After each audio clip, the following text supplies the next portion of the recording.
So recently, I was randomly thinking about how much I used to love the ruby slippers in The Wizard of Oz, so I decided to make a cake in that theme. So of course this meant rolling a cake in glittery sugar. If you've never rolled a cake in sprinkles, I highly suggest it. It's super easy, very effective, and makes the cakes look so pretty. I'll walk you through my favorite way to do it, but first, let's stack the cake. Start by adding your first layer onto a cake board that's the same size as your cake. Here I've made 3 6-inch cake layers. I used 1 box of Duncan Hines cake mix, and I always use Baking with Blondie's doctored cake mix recipe. It's super delicious and very easy to make. I colored 1 cup of frosting light blue so that we could create a Dorothy themed filling, alternating white and blue for her infamous white and blue checkered dress.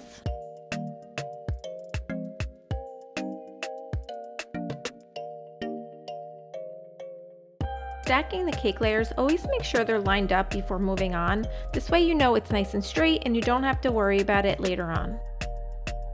Repeat the same frosting process for the next layer, and when you're ready for the final top layer, flip it upside down so the flattest part of the cake is on top. This will help create a flat look for the overall cake.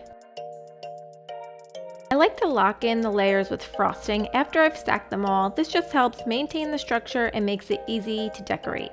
And one major decorating tip is to be sure you're working with slightly frozen cakes. They shouldn't be completely frozen solid, but frozen enough so that they're cold to the touch. You don't want to work with room temperature cakes because at this temperature, the cakes become crummy and can break apart easily. And it really doesn't allow for a smooth and problem-free decorating experience. So go ahead and finish off your crumb coat with a thin layer of frosting. This part of the decorating process is essential for a few reasons.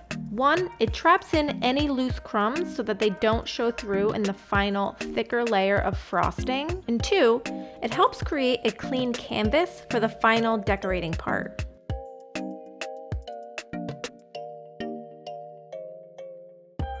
Clean off the top edge using your offset spatula by just dragging it in, and just be sure to clean it off after each pass so you're not reapplying the frosting to the cake. Then chill the cake in the fridge to set the frosting for about 15 minutes or so until you can touch the frosting without messing it up. So now that the cake has been chilled, we can set it up to roll it in sprinkles.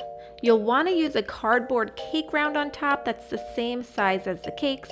So here I made 6-inch cakes and I'm using a 6-inch round cake board. In this particular video, I'm using my acrylic ones, but typically I do use cardboard. We already have one on the bottom from when we stacked the layers.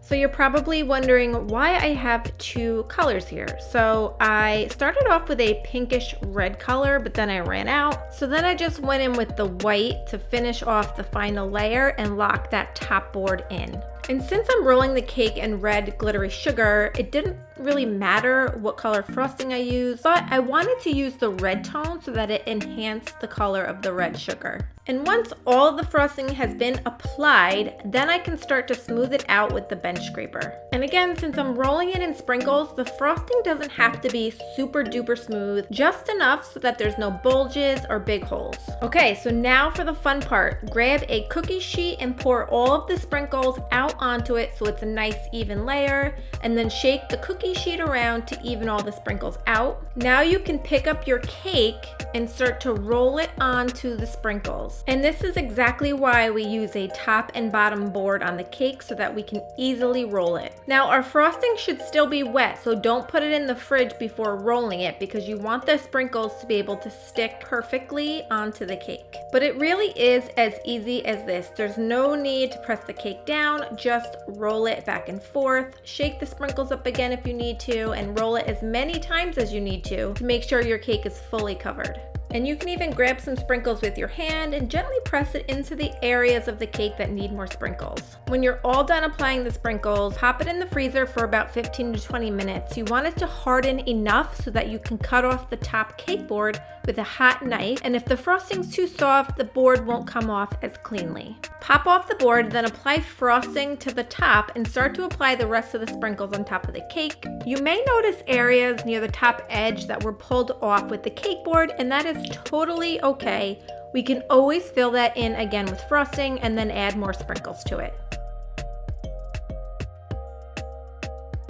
Now to add the sprinkles, I'm literally just pouring them right on top of the cake and guiding them to the edge with my fingers. Now, if you're not comfortable rolling the cake like we just did, you can certainly apply the sprinkles by hand as well. It will just take longer and make a bigger mess, but it definitely works. And I have to say, this is one of my favorite ways to decorate a cake. There are so many beautiful sprinkle blends out there that look amazing when it's covering an entire cake. And it really is a great beginner-friendly design choice. You really cannot go wrong. And of course, I finished it off with some edible glitter spray, which is my fave. And to complete the Wizard of Oz theme, I'm using this topper that I got from Etsy, which I'll link below. It gives the perfect Wizard of Oz look without being overwhelming. And if you end up making it, tag me on Instagram. I would love to see it.